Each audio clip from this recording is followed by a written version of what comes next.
Terus? Terus kenapa Nabi Muhammad menerima wahyu? Terus Nabi Muhammad dicekik 3 kali di Gua Hiro. Bisakah abang Oh, jelaskan? dicekik. Dicekik, iya, iya. Iya. Bang, kosakata dicekik itu di mana dapatnya, Bang? Itu Kalau yang saya saya tahu, Bang, ya bukan dicekik tapi didekap gitu. pernah mendengar ada beberapa apologet berdebat sama Bang Juma, tapi Bang Mm-mm. Jumanya nggak bisa jawab. Nah, makanya saya nanya sama Pak Ustadz. Siapa tahu Pak Ustadz bisa jawab. Jadi itu bukan dicekik, Pak, Bang, tapi didekap. Oke? Tapi menurut hadis itu Bang dicekik. Ini mana yang dicekik itu? Betul nggak dicekik gitu kosakata hadisnya? Ayo. Ya, kalau saya dengar dari Karena dari sirah nabawiyah saya, dari guru-guru saya mengajarkan didekap, bukan dicekik. Udah sering juga dibahas itu. Lalu kenapa dengan itu, Bang? Kenapa didekap kayak gitu? Ya karena begini Bang, kalau saya kan sering menonton apologet-apologet yang lain berdebat tapi tidak ada penyelesaian tentang pertanyaan itu. Makanya Oh, saya bertanya sama Ustadz. ya baik. Kalau gitu saya selesaikan ya pertanyaan ini ya. Kenapa Ya, harus didekap? Karena tertulis di kitab Anda, gitu. tertulis kayak mana Bang? Bisa dijelaskan sedikit? Jadi Bang ya tertulis di Yesaya 29 nomor 12. Nih, ya. Apa bunyinya Bang? Nih, ya. Alkitab Anda ya. Iya, iya. Yesaya 29:12. Dan apabila kitab itu diberikan kepada seseorang yang tidak dapat membaca dengan mengatakan, "Baiklah, baca ini," maka ia akan menjawab, "Aku tidak dapat membaca." Terus apa Jadi hubungannya kenapa dengan Muhammad Bang? kenapa harus iya, karena waktu turun wahyu pertama itu Nabi Muhammad ya mendapatkan wahyu disuruh membaca, dia tidak bisa membaca gitu. Jadi itu harus terjadi. Dia tidak bisa membaca, didekap. Habis itu disuruh lagi membaca, dia menjawab lagi, "Aku tidak dapat membaca." Karena tertulis nubuatannya di kitab Anda. Tapi kan itu ayat itu bukan untuk Muhammad Bang. Kenapa Abang mengklaim itu bahwa itu untuk Muhammad? Oh, kalau bukan untuk Nabi Muhammad, untuk siapa coba? Kejadian, jika dia diberikan ya sebuah kitab, dia tidak dapat membaca. Sebuah ketetapan, sebuah wahyu, dia tidak dapat membaca. Siapa lagi kalau bukan Nabi Muhammad? Tunjukkan sama saya. Sekarang saya mau bertanya, Abang mengklaim itu bahwa untuk Nabi Muhammad, Abang berdasarkan apa di situ? Coba Abang jelaskan sedikit. Karena Sedangkan cirinya. cirinya kan tidak harus merujuk ke Muhammad, Bang. Bang, Abang harus baca Anda satu tahu perikop. Anda tahu nggak ya saya yang saya bukakan tadi? Judulnya aja untuk bangsa Arab. Mana sih? Kalau itu Bang jangan mengklaim seperti itu. Judulnya aja bangsa yang buta. Maksudnya buta apa? Ya, buta huruf. Karena apa yang mereka lakukan? Mereka di situ pendidikan menulis nggak ada. Mereka memakai pendidikan metode dengan cara menghafal. Makanya di Yesaya 29 itu untuk bangsa yang buta. Buta huruf maksudnya. Jadi kalau bangsa Arab tidak bisa membaca menulis, terus Al-Quran siapa yang nulis Bang? Nah, Al-Quran siapa yang menulis? Jadi saya ceritakan tentang Quran ya Bang ya. Ketika Nabi Iya. Muhammad itu menerima wahyu, siapa yang menuliskan Al-Quran? Ada bendaharanya Nabi Muhammad, namanya Zaid bin Sabit. Waktu turun wahyu, dibacakan Nabi Muhammad, beliau yang tulis. Tapi kenapa tadi Abang bilang bahwa bangsa Arab tidak tahu membaca menulis? Itu kan cirinya yang di Yesaya, bangsa yang buta. Maksudnya buta apa? Ya, buta akan buta huruf satu. Ya, bukan berarti bangsa yang buta huruf itu buta semuanya, enggak. Karena cirinya apa nih? Coba kita lihat di ayat selanjutnya ya. Nih. Ya. Oh, bukan bendahara ya. Tapi apa? Tapi sekretaris gitu. Oke, sorry. Dan Tuhan telah berfirman, oleh karena bangsa ini datang mendekat dengan mulutnya dan memuliakan aku dengan bibirnya. Kan bukan dengan tulisan, ya. Udah dibilang, padahal hatinya jauh daripadaku. Nah, kenapa disebut Tuhan dia bangsa ini jauh daripadanya? Ya, padahal hatinya menjauh daripadaku. Karena pada saat itu keadaan bangsa Arab ini ya bang ya, dia menyembah berhala sebelum datangnya Nabi yang diberikan kitab ini. Nah, makanya ketika Nabi itu ya diserahkan kitab yang bermaterai, dia akan menjawab, aku tidak dapat membaca. Karena bangsanya jahiliyah bang, ya bangsanya buta gitu. Abang salah mengklaim bang, itu bukan untuk Nabi Muhammad. Ya Bang. sudah kalau gitu, kalau anda bantah tunjukkan ya, tunjukkan sama saya untuk siapa, silakan. Ya itu jelas untuk Bani Israel bang. Nggak nyambung. Sekarang bang, Udah dibilang judulnya untuk bangsa yang buta, bukan untuk bangsa Israel. Bangsa yang buta, untuk bangsa yang buta, bukan bangsa Israel. jadi menurut abang bangsa yang buta itu bangsa Arab ya? Bangsa Arab, karena mereka di zaman jahiliyah buta huruf mereka. Terus abang bilang buta huruf, sedangkan ada yang menulis Al-Quran. Bagaimana abang ini mau jelaskan? Nggak rinci. Kalau dia buta huruf. Bangsa yang buta huruf bukan berarti semuanya buta huruf, bukan. Sekarang paham nggak? Juga. Maksudnya ciri-cirinya kitab itu, ya kitab bermaterai itu, ciri-cirinya akan diberikan kepada bangsa yang buta. Buta maksudnya apa? Buta dari tulisan orangnya tersebut. Bangsa apa yang buta dari tulisan? Beliau tidak bisa baca, tidak bisa tulis. Cirinya ada di Nabi Muhammad. Bukan berarti seluruh bangsa Arabnya kagak bisa menulis, bukan. Gimana sih jadi ya bang ya? Kenapa Nabi Muhammad itu didekap? Karena tertulis nubuatannya di kitab Anda.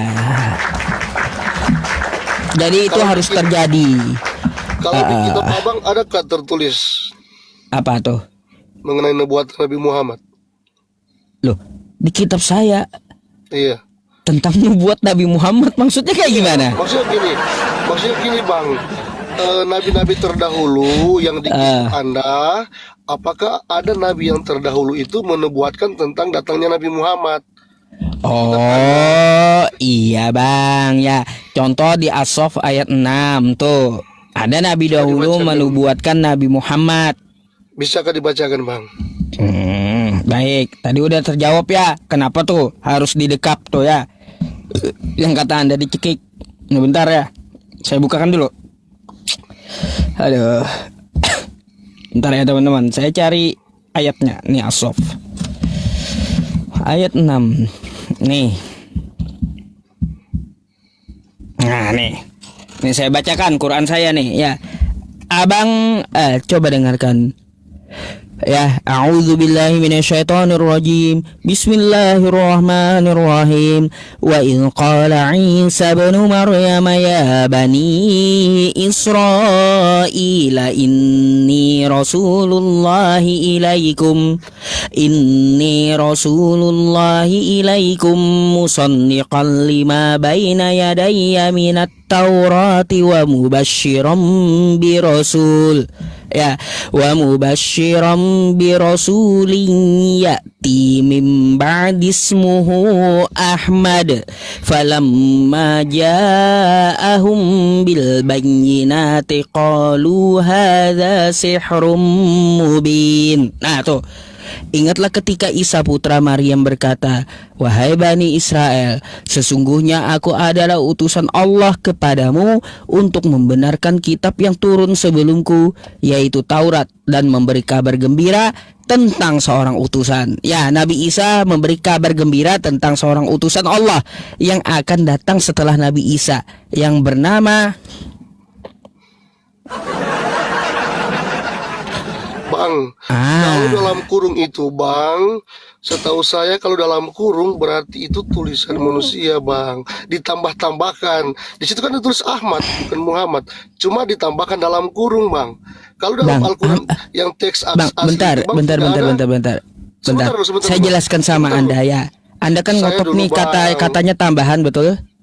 Saya Iya, udah paham. tambahan itu kalau ya.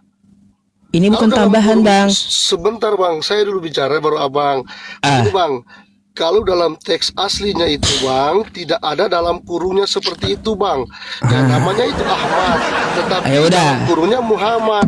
Ya, Perhatikan gitu, Bang. ya, ini bukan tambahan ya. Terus Ahmad ini ini Bang. asal katanya Hamada. Ya, Hamada. Kalaunya Muhammad itu orangnya. Ya.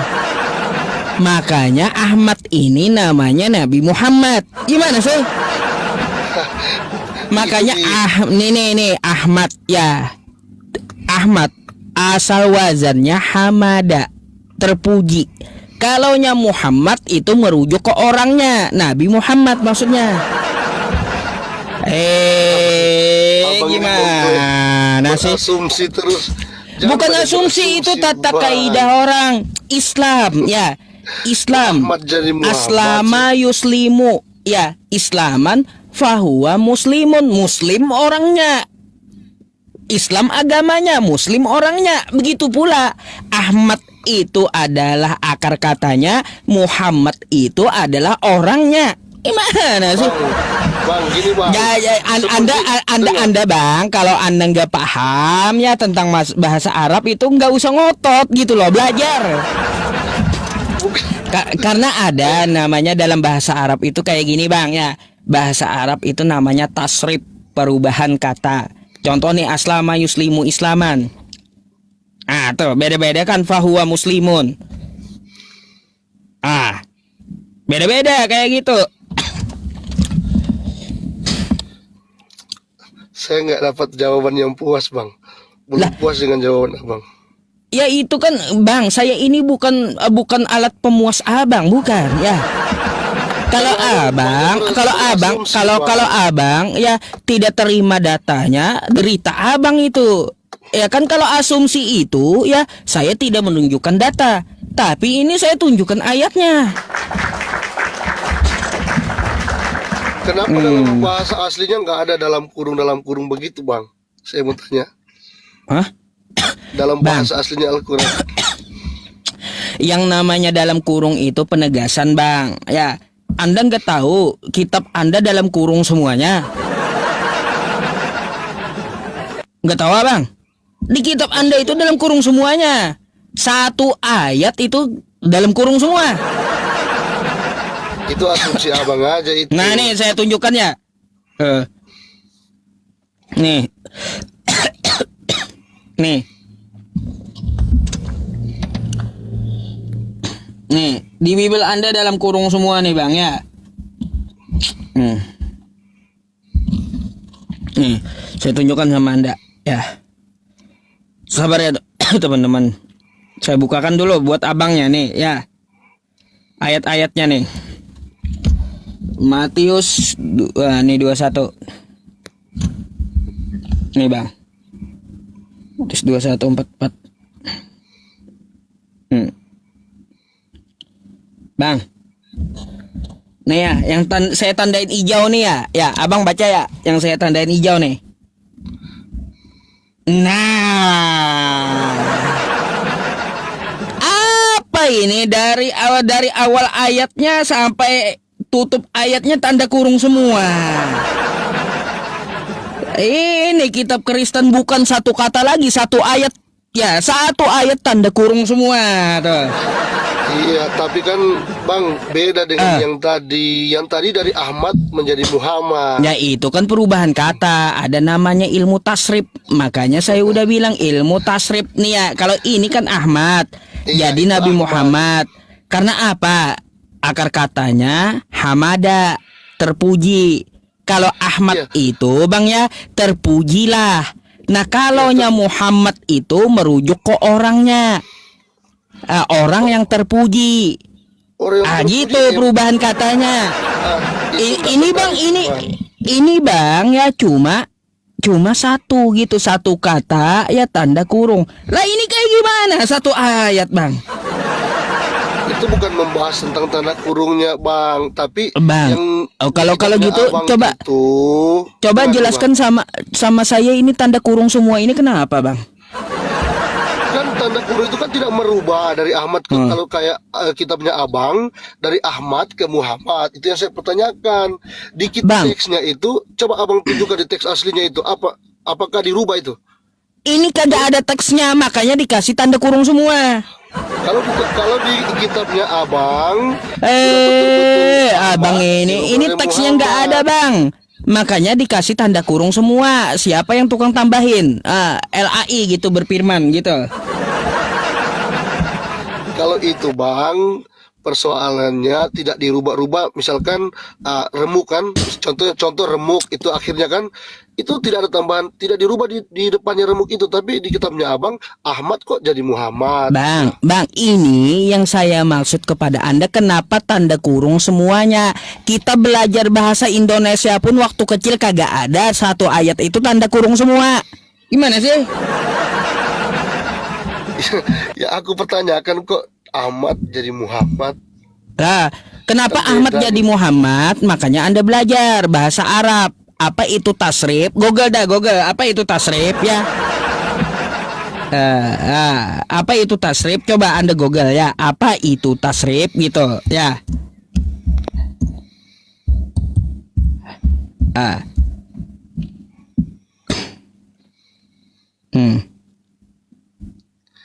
Maaf Bang, handphone cuma satu Bang, nggak bisa di Google. Nih ya Bang ya. Tasrif nih. Tasrif secara hitung secara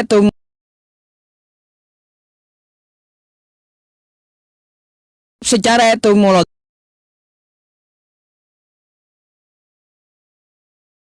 secara etimologi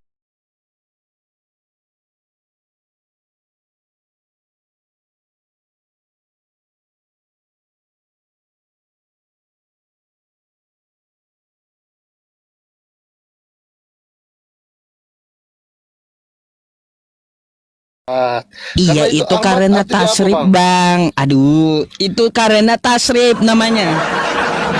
Tapi kok Karena kenapa di perubahan teks asli? kata, Gini, perubahan Bang, gini, Bang. kata dalam bahasa Arab itu namanya Bang. tasrif. Gini Bang, ini kan eh, di dalam teks aslinya seharusnya ditulis saja Muhammad. Kenapa nggak ditulis Muhammad, langsung Ahmad? Nanti di Indonesia kan jadi Muhammad. Bang, ini teks aslinya Ahmad ya. Kenapa bahasa Indonesia Nabi Muhammad? Karena dalam tanda kurungnya ini merujuk ke orangnya ya.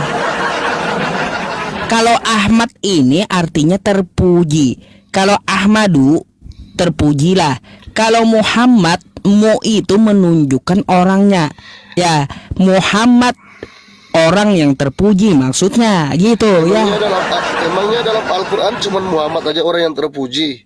Lah, Nabi-nabi lain itu nggak ada arti terpuji. bahasa Arabnya Bang. Muhammad itu orang yang terpuji. Makanya belajar bahasa Arab gitu. Bukan abangnya harus ngeyel. Ada. Iya teman-teman. Ya, Bang. Dikasih tahu juga tetap ngeyel gitu ya. Dilompat aja Bang, dilompat aja itu. Ya saya mau tanya Bang, kayak gini, apa maksudnya di kitab Anda ini tanda kurung semuanya coba? Kalau itu nanti abang tanya sama Bang Edis aja, saya enggak terlalu ngerti Bang. Emangnya Abang percaya dengan Edis? Saya percaya sekali Bang. Oh, 100%. boleh saya tanya tentang Edis satu ya? Anda usah bang. Aku Enggak, tak saya membahas mau tentang Edis. bertanya aja. Soalnya Anda percaya sih dengan Edis. Soalnya umat Kristen sekarang udah nggak ada yang percaya dengan Edis. Kalau abang masih percaya, saya mau tanya nih satu sama abang, mau nggak? Ya, Ya, saya coba. mau tanya sama Anda ya tentang Oke, Edis oke. ya. Iya, coba ditanyakan. Ya, nih ya bang ya. Tentang Edis saya mau tanya sama abang. Tapi perhatikan dulu videonya ya. Oke. Saya jawab tidak. Kamu tidak percaya kalau Yesus itu Tuhan? Tidak. Tidak percaya? Iya. Oh. Berarti Yesus itu kamu bukan Tuhan? Bukan. Benar? Iya. Oh, jadi Yesus itu bukan Tuhan. Ya, karena Bible sendiri tidak pernah mengatakan demikian. Kamu meyakini Yesus itu Tuhan atau tidak? Begitu. Saya jawab tidak. Kamu tidak percaya kalau Yesus itu Tuhan? Tidak. Tidak percaya? Iya. Oh. Berarti Yesus itu kamu bukan Tuhan? Bukan. Benar? Iya. Oh, jadi Yesus itu bukan Tuhan. Ya, karena Bible sendiri tidak pernah mengatakan demikian. Nah, sekarang saya mau tanya ya kepada Anda yang Anda katanya percaya dengan Edis. Kata Edis, Yesus itu bukan Tuhan menurut kitab Anda. Percaya Anda? Yesus bukan Tuhan? Gini bang, itu video itu sudah diklarifikasi. Ternyata video itu kan agak panjang, cuma dipotong-potong bang. Makanya- Kalau Anda mau aslinya ada bang, ada. Iya, Ya. coba ditunjukkan. Iya, itu kan aslinya bang. Ini aslinya ya bang ya. Kalau Anda mau aslinya ya tanpa editan ya, nggak berubah juga itu ya. Nih ya, nih, sabar. Saya bukakan YouTube-nya ya.